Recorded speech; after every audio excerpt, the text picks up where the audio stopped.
tous! Aujourd'hui c'est un nouveau mois qui vous retrouve pour le calendrier de l'Advent du jour en ce vendredi 8 décembre. Alors aujourd'hui je vais à nouveau évidemment vous parler de Pépita et je vais vous parler de notre toute première rencontre. C'est mon père qui avait pris rendez-vous avec un éleveur qui se situait à cheval presque entre la Picardie et la Normandie. Et nous y sommes allés tous les deux un soir, je m'en rappellerai toute ma vie.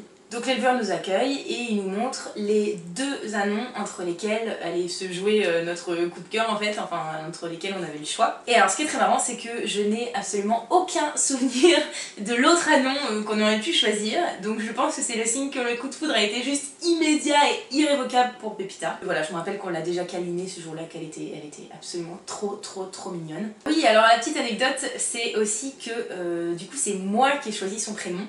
Et je l'ai choisi le jour même, parce qu'en fait, quand notre choix a été à peu près fait avec mon père, on s'est regardé et on s'est dit qu'il allait falloir commencer en famille le soir même à réfléchir à un prénom. Donc on a demandé à l'éleveur quelle est la lettre de l'année en cours en fait.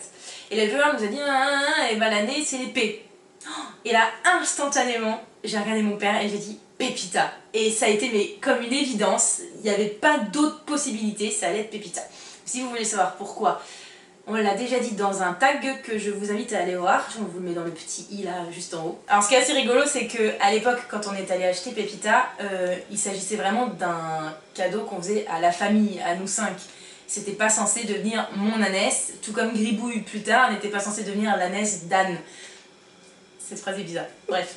Et en fait avec le recul j'ai réalisé il n'y a pas si longtemps que ça que c'était moi qui l'avais choisi en fait et que c'était moi qui avais choisi son prénom et de la même façon autant j'étais là le jour où on est allé repérer entre guillemets Gribouille, autant le jour où on est allé la chercher pour la ramener chez nous, j'étais pas là et c'est Anne qui était là.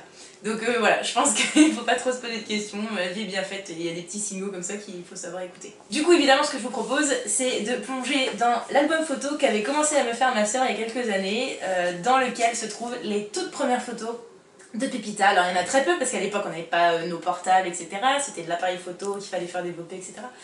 Donc il y en a peu mais elles vont quand même vous permettre de profiter de la choupissimerie de Pépita quand elle était bébé. Donc je vous laisse profiter des images et je vous dis à dans 2 jours.